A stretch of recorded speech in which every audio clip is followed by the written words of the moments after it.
Hey everyone, and welcome back to another video. And in this video, I'm going to show you how to share a Fathom meeting. So this video is going to be particularly useful for individuals who are using Fathom.video, and you want to go ahead and share one of your videos with a colleague so that you can review an interview call perhaps.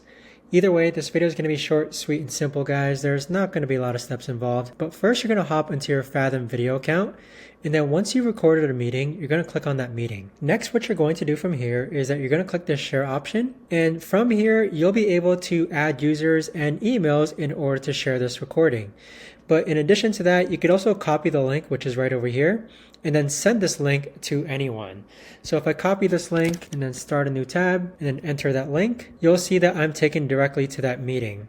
If I go ahead and open up an incognito tab and then copy that same link, you'll see that I now have access to that meeting. So that right there, guys, is the best and easiest way that I know of to actually go ahead and share a Fathom recording. If you guys know of a better or easier way to actually do this, let me know in the comments down below. I would love to know. Thanks so much for watching, everyone, and I'll see you guys all in the next video.